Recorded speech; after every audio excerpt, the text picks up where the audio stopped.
Hello students, अपन पढ़ रहे हैं आयरन कार्बन डायग्राम के बारे में। आज इसके अंदर देखते हैं। तो इससे पहले अपन ने पढ़ा था प्योर आयरन डायग्राम।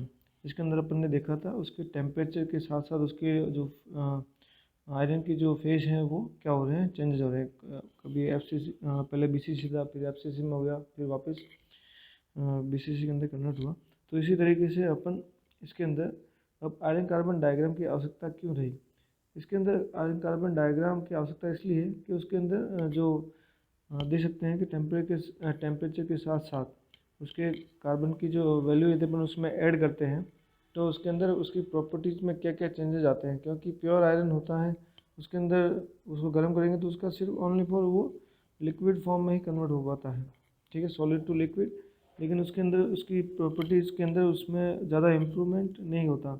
तो अपन इसको समझने के लिए जैसे चाय बनाते हैं अपन, तो चाय के अंदर किस तरीके से अपन देख सकते हैं कि जैसे अपन चाय की पत्ती चाय के अंदर मिलाएंगे तो उसके अंदर स्वाद उस तरह से चेंजेस होते रहते हैं, और ज़्यादा चाय की पत्ती मिलाने में उसमें कड़वापन आ जाता है। तो उसी तरीके से अपन भी जो आयरन है उसके अंदर उसकी प्रॉपर्टीज़ को अलग अलग रिक्वायरमेंट को क्वालिटी इम्प्रूवमेंट के अकॉर्डिंग अपन उसके अंदर कार्बन की मात्रा मिलाते हैं अलग अलग टेम्परेचर्स के ऊपर, ठीक है। तो उसके अंदर ये भी एक तरह का मतलब देख सकते हैं कि भाई एक फिक्स क्राइटेरिया है कि भाई इसके अंदर अपन इतना कार्बन मिलाएंगे तो ये अपन को मिलेगा, ठीक है। तो ऐसा नहीं भाई दूसरी प्रॉपर्टी मिलेगी इसके अंदर। सबसे पहले अपन क्या करते हैं, आयरन को गर्म करते हैं तो उसके अंदर देखते हैं भाई कार्बन एडिट करवाते हैं तो उसकी जो है क्वालिटी के अंदर क्या है, जो प्रॉपर्टीज़ हैं उनकी क्वालिटी प्रॉपर्टीज़ है वो क्या होती है, इम्प्रूव होनी शुरू होती है। जैसे अपन देख सकते हैं कि जैसे कोरोजन रेजिस्टेंस है, और देख सकते हैं कि स्ट्रेंथ इंप्रूवमेंट है, तो हार्डनेस बनाना हो, इस तरीके से अपन देख सकते हैं। तो उनको अलग अलग टेम्परेचर पे अपन गर्म करते हैं कार्बन के साथ में, तो उनके अंदर कोरोजन रेजिस्टेंस भी की क्षमता बढ़ती है, कैपेसिटी बढ़ती है, प्रॉपर्टीज़ में इंप्रूव होता है, और उनकी स्ट्रेंथ भी क्या है, बढ़ती है। तो इसके बारे में अपन इजीली इसको समझेंगे, ठीक है। जैसे अपन अलग अलग और देख सकते हैं कि जैसे इसको समझने के लिए कि पानी के अंदर एक अपन चीनी घोलते हैं तो धीरे धीरे क्या होता है, एक ऐसा पॉइंट आता है जहाँ पे चीनी पानी में घुलना क्या हो जाती है, बंद हो जाती है। तो वो उसको क्या बोले अपन, सेचुरेटेड पॉइंट बोला जाता है, ठीक है। मतलब वहाँ पे अब उसके बाद में उसकी जो प्रॉपर्टी है वो इससे ज़्यादा नहीं घुल सकती। इसी तरीके से अब अपन को ये देखना है भाई कितने टेम्परेचर पे कितना अपन को कार्बन मिलाना है। इस चीज़ को हम समझें तो आयरन कार्बन डायग्राम इजी से बना सकते हैं। अब अपन आते हैं कि भाई आयरन डायग्राम बनता कैसे है। तो सबसे पहले अपन देखेंगे आयरन कार्बन डायग्राम के अंदर कि यहाँ पे जो आपके वाई एक्सिस के ऊपर हैं वो अपने क्या है, टेम्परेचर दे रखे हैं। अलग अलग टेम्परेचर के ऊपर इनका अलग अलग रेट रहता है। और नीचे जो कार्बन है, नीचे जो एक्स के ऊपर है वो आपका क्या है, कार्बन परसेंटेज है, ठीक है।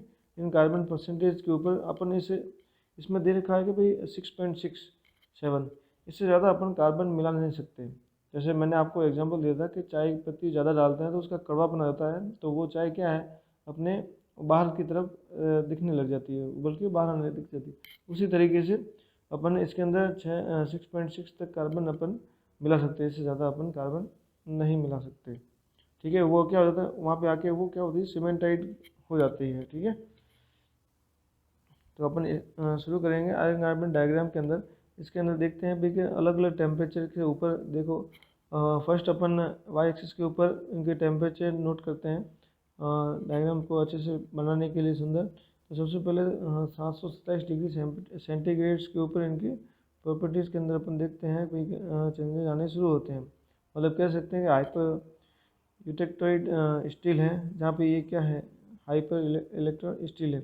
इससे ऊपर टेम्परेचर करने पर इनकी जो प्रॉपर्टीज़ हैं उसके अंदर अपन देख सकते हैं कि भाई क्या जो ये क्या होता है, नॉन मैग्नेटिक हो जाता है, मैग्नेटिक बिहेवियर उनका क्या हो जाता है, ख़त्म हो जाता है, ठीक है ना। तो इससे अपन 168 ऊपर के ऊपर टेम्परेचर देखते हैं तो 168 डिग्री टेम्परेचर है, जहाँ पे वो क्या होता है, क्वेरी टेम्परेचर इसको बोला जाता है, ठीक है। क्वेरी मतलब ये इसके अंदर ये इस पॉइंट को बोलते हैं क्वेरी टेम्परेचर। इसके ऊपर से इनके प्रॉपर्टीज़ के अंदर है वो क्या होगा, वो नॉन मैग्नेटिक हो जाता है, ठीक है। इससे नीचे मैग्नेटिक रहेगा और ऊपर रहेगा नॉन मैग्नेटिक। ठीक है। इसके अंदर नीचे जो है वो अल्फा आयरन होगा, जिसका स्ट्रक्चर कैसा रहेगा अपने BCC टाइप का, ठीक है। और उससे अपन 768 डिग्री सेंटीग्रेड से ऊपर अपन जब गर्म करते हैं तो पहले अपन इन टेम्परेचर को समझ लेते हैं भाई। अपन को इन टेम्परेचर को यहाँ पे नोट करना है, 278, 768, 910 डिग्री सेंटीग्रेड और 1147 डिग्री सेंटीग्रेड और 1400 डिग्री सेंटीग्रेड, 1492 डिग्री सेंटीग्रेड और 1539 डिग्री सेंटीग्रेड। अब ये 1539 डिग्री सेंटीग्रेड के ऊपर इसको गर्म करते ही ये क्या होता है, अपनी लिक्विड फॉर्म में कन्वर्ट हो जाता है। आयरन पानी की द्रव्य की तरह हो जाता है, लिक्विड फॉर्म में बदल जाता है, ठीक है। तो जैसे जैसे अपन इनके टेम्परेचर को गर्म करेंगे, पहले सॉलिड फॉर्म में होगा, ठीक है। तो आयरन जो नीचे रहेगा वो क्या रहेगा, अब मैंने आपको बताया है कि भाई 727 डिग्री सेंटीग्रेड तक इसके अंदर जो है वो फॉर्म रहेगा, वो अल्फा आयरन फॉर्म में रहेगा, ठीक है। जैसे जैसे इसको ऊपर आगे गर्म करेंगे 768 डिग्री सेंटीग्रेड से ऊपर इसको गर्म करेंगे तो ये क्या किस में कन्वर्ट हो जाएगा, अल्फा आयरन BCC के अंदर ये क्या रहेगा, नॉन मैग्नेटिक फॉर्म में रहेगा। और 910 डिग्री सेंटीग्रेड से ऊपर इसको गर्म करेंगे तो ये क्या रहेगा, अल्फा आयरन FCC स्ट्रक्चर के अंदर ये कन्वर्ट हो जाएगा। और इसके बाद में 1400 डिग्री सेंटीग्रेड से ऊपर इसको गर्म करेंगे तो ये क्या हो जाएगा, डेल्टा आयरन BCC फॉर्म में ये कन्वर्ट हो जाता है। इससे ऊपर अपन गर्म करेंगे तो वो क्या हो जाएगा, अपना कह सकते हैं कि वो अपना लिक्विड फॉर्म में कन्वर्ट हो जाएगा। अब धीरे धीरे अपन इसको समझते हैं कि भाई इसके आयरन कार्बन के साथ में इसको समझते हैं भाई कि इसके अंदर कार्बन मिलाने के साथ साथ इनमें क्या क्या चेंजेस आने शुरू होते हैं, ठीक है। तो सबसे पहले अपन देखते हैं कि इसके अंदर टेम्परेचर के साथ साथ में वेरिएशन के साथ साथ में इसमें कार्बन की मात्रा भी अपन क्या कर रहे हैं, इसमें मिला रहे हैं, ठीक है। तो इसके अंदर कार्बन की मात्रा मिलाने के साथ साथ में इनमें जो प्रॉपर्टीज़ हैं इनकी वो क्या होती है, चेंजेस होनी शुरू होती है। जैसे यहाँ पे 0.008 डिग्री सेंटीग्रेड कार्बन मिलाते हैं तब उनके 727 डिग्री सेंटीग्रेड से ऊपर आने पर उसकी जो क्या है उसकी प्रॉपर्टीज़ में क्या है, चेंजेस आने शुरू होते हैं। तो इसके अंदर कार्बन बढ़ने के साथ साथ में 0.8 डिग्री 0.8% कार्बन अपन मिलाते हैं तब वो क्या होता है, हाइपो यूटेक्टोइड स्टील बन जाता है, ठीक है। और उससे 0.8 से लेकर 2 डिग्री सेंटीग्रेड तक मिलाते हैं तो ये क्या हो जाएगा, अपना जो आयरन है वो किस में कन्वर्ट हो जाएगा, हाइपर यूटेक्टोइड स्टील के अंदर। इसी तरीके से 2% से ऊपर जाने पर ये क्या होता है, कास्ट आयरन के अंदर कन्वर्ट हो जाता है, ठीक है। तो इसके अंदर यही है कि भाई क्या टेम्परेचर जैसे जैसे आगे बढ़ता रहेगा तो उसके अंदर जो फॉर्म है वो क्या हो जाएगी, कन्वर्ट होती रहेगी, ठीक है। तो इसके अंदर जो देख सकते हैं भाई क्वेश्चन भी आता है कि भाई कितना डिग्री टेम्परेचर के बाद में वो अपना जो है वो जो फेस है वो चेंज कर लेता है, ठीक है। तो अपन ने देखा कि भाई 768 डिग्री सेंटीग्रेड को बोलते हैं क्वारी टेम्परेचर और 2% बिलो कार्बन में स्टील, ठीक है। और 2% से एबो होने पर ये कार्बन क्या कहते हैं, कार्बन स्टील के अंदर कन्वर्ट हो जाता है, कास्ट आयरन में कन्वर्ट हो जाता है। अब इसके अंदर अलग अलग रिएक्शंस होती रहती है। तो इसके अंदर अपन देखेंगे कि इसके अंदर मेनली 3 टाइप की रिएक्शंस अपन देखते हैं कि भाई पहला होता है यूटेक्टोइड रिएक्शन, दूसरी रहेगी यूटेक्टिक रिएक्शन और तीसरी रहेगी पेरिटेक्टिक रिएक्शन, ठीक है। अब ये कहाँ कहाँ पे कैसे कैसे बनती है तो अपन इसको समझने के लिए देखते हैं आयरन कार्बन डायग्राम के अंदर कि भाई अपन ने फर्स्ट देखा कि यूटेक्टाइड रिएक्शन कहाँ रहेगी, जहाँ पे 727 अपना जो अल्फा आयरन है उसको मैं 727 डिग्री सेंटीग्रेड पे गर्म करता हूँ तो वो किस में कन्वर्ट होता है, अल्फा प्लस इसके अंदर जो है सीमेंटाइट जो फॉर्म है वहाँ तक, ठीक है। तो वो जो रिएक्शन रहेगी वो अपनी क्या रहेगी, जिसमें कार्बन की मात्रा कितनी रहेगी 0.8, ठीक है। 0.8% कार्बन मिलाएंगे तब ये क्या होगा, जो अपना सॉलिड फॉर्म है, जो आयरन क्या होता है यहाँ पे सॉलिड फॉर्म में रहेगा स्टार्टिंग में, तो वो दो जो अल्फा आयरन है वो भी सॉलिड फॉर्म में आएगा और जो सीमेंटाइड है Fe3C, ये भी क्या है, सीमेंटेड फॉर्म में रहती है। ठीक है, तो अपन को टोटल किसमें मिलेगा, मतलब यूटेक्टाइल रिएक्शन वहाँ रिएक्शन होती है जहाँ पे एक सॉलिड मिलकर दो सॉलिड का निर्माण करती है। ठीक है, तो इसके अंदर देख रहे हैं, इसको पीरियलाइट भी बोलते हैं। ठीक है, जहाँ पे 0.02 डिग्री कार्बन से लेकर 6.6 डिग्री सेंटीग्रेड होती है, इसको जो रिएक्शन होती है उसको बोलते हैं पीरियलाइट। ठीक है, अब दूसरा जो है वो अपनी है यूटेक्टिक रिएक्शन। यूटेक्टिक रिएक्शन के अंदर अपन देखते हैं कि जो वो होती है अपनी 47 डिग्री से टेम्परेचर पर, और जिसके अंदर कार्बन की मात्रा कितनी रहेगी, 4.3। ठीक है, जिसके अंदर अपन देख सकते हैं कि 4.3 डिग्री टेम्परेचर रहता है, इसका कार्बन रहता है। अपन इसका डायग्राम के अंदर समझ सकते हैं कि ये 4.3% अपना कार्बन है, और जो टेम्परेचर है वो अपना 1147 डिग्री, ये देखो लाइन आती हुई यहाँ मिल रही है। तो यहाँ पे जो 2 नंबर पॉइंट दे रखा है गोले के अंदर, वो अपना जो रिएक्शन रहेगी उसके अंदर क्या होगा, ये जो क्या होगा इसके फॉर्म के अंदर देख सकते हैं कि जो लिक्विड है वो क्या होगा, सॉलिड, 2 सॉलिड भागों में क्या होगा, कन्वर्ट हो जाएगा। ठीक है, तो इसके अंदर देख सकते हैं कि एक गामा है और दूसरा है Fe3C रिएक्शन। ठीक है, ये दोनों जो है वो मिलके क्या होता है, इस जो कह सकते हैं भाई यूटेक्टिक रिएक्शन, वो रिएक्शन होती है जहाँ पे एक लिक्विड 2 सॉलिड फॉर्म का निर्माण करे। ठीक है, तो इसको बोलते हैं, और जो अल्फा प्लस जो दोनों आपस में मिलते हैं फॉर्म, उसको बोलते हैं लेडिब्राइट। ठीक है, और थर्ड है अपनी पीरियलाइट। पीरियलाइट रिएक्शन क्या होती है, पीरियलाइट रिएक्शन के अंदर अपन देख सकते हैं कि एक सॉलिड मिलकर, या फिर कह सकते हैं कि भाई सॉलिड और लिक्विड मिलकर क्या होता है, एक सॉलिड का निर्माण करते हैं। ठीक है, तो इसमें अपन देख सकते हैं पीरियलाइट के अंदर जो अपने टेम्परेचर है 1493 डिग्री सेंटीग्रेड के ऊपर होती है।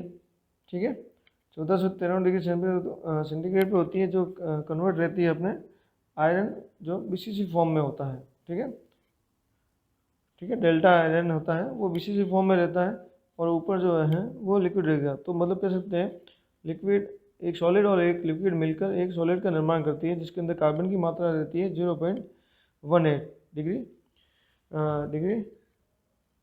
परसेंटेज कार्बन रहता है। तो इस तरह के जो 3 अपन रिएक्शन पढ़ सकते हैं कि इन 3 रिएक्शन के ऊपर एग्जाम के अंदर भी क्वेश्चन पूछा जाता है।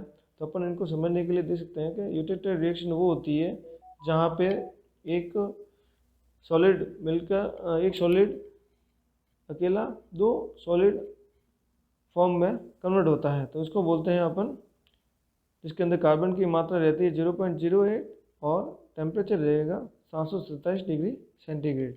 ठीक है, और अल्फा आयरन और सीमेंटाइट मिलकर जो बनाएंगे उसको बोलते हैं पीरियलाइट, जिसमें कार्बन की मात्रा 0.08 से लेकर और 6.67 तक रहती है। ठीक है, और दूसरी है यूटेक्टिक रिएक्शन। इसके अंदर देख सकते हैं अपन, एक लिक्विड है वो 2 सॉलिड फेज फॉर्म बनाती है, जिसके अंदर टेम्परेचर रहता है 1147 डिग्री सेंटीग्रेड और कार्बन की मात्रा होती है 4.3। ठीक है, इसके अंदर देख सकते हैं कि गामा आयरन है और सीमेंटाइट है, दोनों मिलकर एक लेडिब्राइट का निर्माण करती है। ठीक है, और थर्ड है पेरिटेक्टिक रिएक्शन। पेरिटेक्टिक रिएक्शन के अंदर अपन देख सकते हैं कि आपको बताया मैंने कि एक सॉलिड और लिक्विड मिलकर एक सॉलिड का निर्माण करती है। ठीक है, इसके अंदर जो टेम्परेचर रहेगा वो 1493 डिग्री सेंटीग्रेड रहेगा, और कार्बन की मात्रा कितनी है, 0.18 डिग्री परसेंटेज कार्बन रहता है। ठीक है, जिसके अंदर अपन देखते हैं गामा आयरन निर्माण होता है। ठीक है, अब इसको और इसमें फेस अपन देखना है, समझना है, तो अपन आयरन कार्बन डायग्राम के अंदर जाएंगे, तो अपन देख सकते हैं कि भाई यहाँ पे अपन देख सकते हैं कि भाई जो अपना 910 डिग्री सेंटीग्रेड है, उसके अंदर जो आयरन है वो कौन सा है, अपना अल्फा आयरन है, वो बीसीसी फॉर्म में है, जिसके अंदर क्या है, मैग्नेटिक फॉर्म और नॉन मैग्नेटिक फॉर्म जो आपस में कन्वर्ट हो रही है। ठीक है, और अपन देख सकते हैं 910 डिग्री से ऊपर जाने पर अपना जो आयरन है वो किस में कन्वर्ट हो रहा है, गामा आयरन एफसीसी फॉर्म में कन्वर्ट हो रहा है, और 1400 डिग्री सेंटीग्रेड से ऊपर निकलते ही वो जो होगा वो कौन सा डेल्टा आयरन BCC फॉर्म में कन्वर्ट हो रहा है। ठीक है, तो इसके अंदर अपन देख सकते हैं ये ऊपर देख रहे हैं अपन 1539 डिग्री सेंटीग्रेड के ऊपर देख रहे हैं कि वो जो फॉर्म है वो क्या है, लिक्विड फॉर्म है, और अपना 1492 है डिग्री सेंटीग्रेड वो क्या है, डेल्टा फॉर्म के अंदर है। ठीक है, 1400 से ऊपर जो है वो डेल्टा फॉर्म के अंदर है। तो इसके अंदर अपन जैसे जैसे कार्बन मिलाते हैं तो उसकी फॉर्म में क्या होगा, चेंजेस आने शुरू हो जाते हैं। ठीक है, जैसे 0.18 के ऊपर है, ये अपना था पेरिटेक्टिक रिएक्शन के ऊपर था। ठीक है, जो 0.1 और इसका टेम्परेचर था 1492 सेंटीग्रेड, जहाँ पे वो क्या पेरिटेक्टिक रिएक्शन दिखा रहा था। ठीक है, इसके अंदर क्या है, कभी अपन देख सकते हैं कभी यहाँ पे अलग अलग टेम्परेचर्स के ऊपर है, यहाँ बीच में देख सकते हैं कि सॉलिड और डेल्टा प्लस लिक्विड फॉर्म में कन्वर्ट हो रही है, और नीचे जो है वो 1400 डिग्री सेंटीग्रेड के ऊपर क्या है, जो दो फेज जो फॉर्म मिल रही है वो कौन सी है टेम्परेचर के अकॉर्डिंग, डेल्टा प्लस, देख सकते हैं इसको डेल्टा प्लस गामा। ठीक है, इसको बोलते हैं गामा को बोलते हैं ऑस्टेनाइट। और अब अपन देखते हैं भाई कि टेम्परेचर जैसे जैसे वेरीज हो रहा है, कार्बन वेरीज हो रहे हैं टेम्परेचर के साथ साथ में, तो कार्बन जैसे जैसे बढ़ती है, कार्बन का मात्रा बढ़ता है, तो उसके अंदर देखते हैं भाई कि उसके अंदर इसके फॉर्म में क्या होता है, कन्वर्ट होना शुरू होता है। ऊपर जो अपन देख सकते हैं कि जो 1500 डिग्री सेंटीग्रेड से ऊपर था, ठीक है, एक 0% कार्बन के ऊपर, तो वो लिक्विड फॉर्म था। तो जैसे जैसे कार्बन की मात्रा बढ़ी तो उसके अंदर जो फॉर्म होगा वो क्या होगा, चेंज होने था। तो यहाँ पे जो अपना गामा ऑस्टेनाइट था, और जो टेम्परेचर बढ़ने के साथ साथ में 2 डिग्री कह सकते हैं कि 2% कार्बन मिलाने पर उसके जो धीरे धीरे जो टेम्परेचर के साथ साथ में जो कार्बन की मात्रा बढ़ती है तो हाँ, मैं बता रहा था आपको कि ऊपर जो फॉर्म है कार्बन के बढ़ने के साथ साथ में उसमें टेम्परेचर की के अकॉर्डिंग उनमें क्या होता है, वेरिएशन आने शुरू हो जाते हैं, उनकी फॉर्म में चेंजेस आने शुरू होते हैं। तो ऑस्टेनाइड और जो ऊपर वाला फॉर्म है वो अपना क्या है, लिक्विड फॉर्म है, और नीचे है वो क्या है, ऑस्टेनाइड है गामा, जिसको अपन गामा आयरन कहते हैं। ठीक है, गामा आयरन जो है अपना क्या रहेगा, FCC स्ट्रक्चर के अंदर रहेगा। तो वो जो है, तो ये दोनों ही जो मिलके वो फॉर्म कौन सी बनाएंगे, लिक्विड और ऑस्टेनाइड गामा आयरन मिलके बनाएंगे, जो फॉर्म वो कौन सी रहेगी, अपने टेम्परेचर कार्बन मिलाने के साथ साथ में 2% कार्बन के ऊपर लिक्विड प्लस गामा। ठीक है, इसी तरीके से अपन देख सकते हैं कि इसके अंदर और देखते हैं नज़दीक में, तो अपन देख सकते हैं कि 910 डिग्री सेंटीग्रेड के ऊपर और टेम्परेचर का जो है वो 0.8 है, मतलब 0.8 तक आते आते जो फॉर्म था जो अपना पास में क्या था, वो अल्फा आयरन था। अल्फा आयरन जो है वो किस में कन्वर्ट हो रहा है, 910 से पहले जो था वो अपना था अल्फा आयरन BCC फॉर्म के अंदर, वो किस में कन्वर्ट हो रहा है, ऊपर जो है वो अपना कौन सा है, ऑस्टेनाइट है, और नीचे है अल्फा आयरन। तो दोनों मिलके जो है वो अल्फा आयरन मिलके क्या बनाते हैं, जो फॉर्म बनाएंगे वो कार्बन के वेरिएशन के साथ साथ में, टेम्परेचर वेरिएशन के साथ साथ में, तो वो होगा अल्फा प्लस गामा। ठीक है, इसी तरीके से अपन आगे बढ़ते हैं, तो इसमें देखते हैं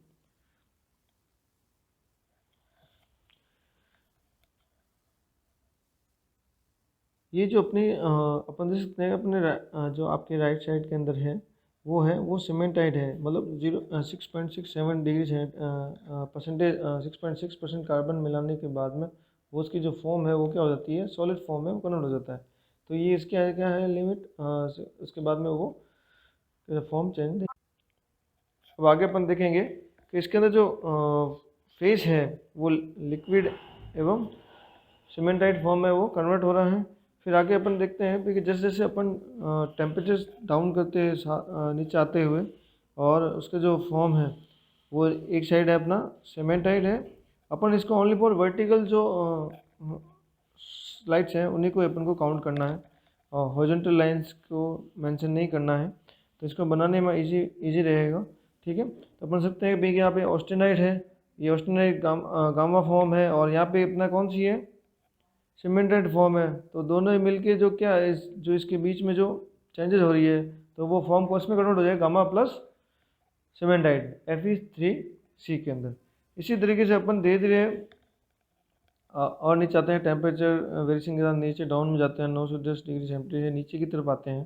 तो अपन देखते हैं भाई कि इधर जो है वो सीमेंटाइड है और इधर जो अपना आयरन जो आयरन है वो कौन सा है, अल्फा आयरन था, ये अल्फा आयरन है, ये अल्फा आयरन और यहाँ पे ये सीमेंटाइड, दोनों मिलके कौन सा फॉर्म में कन्वर्ट हो रहे हैं, अल्फा प्लस Fe3C के अंदर। ठीक है, तो इस तरीके अपन इस आयरन कार्बन डायग्राम को बहुत ही इजी तरीके से आराम से बना सकते हैं। बस ये ध्यान रखना है कि कार्बन की जो मात्रा है और जो टेम्परेचर है वो अपन को याद रखें और सही तरीके से उनको नोट में रखना है। तो इस तरीके से अपन इस आयरन कार्बन डायग्राम को बहुत अच्छे तरीके सुंदर तरीके से बना सकते हैं। तो एग्ज़ाम के इम्पोर्टेंस के हिसाब से बहुत ही अच्छा टॉपिक है। ठीक है, ठीक है, ओके, थैंक यू।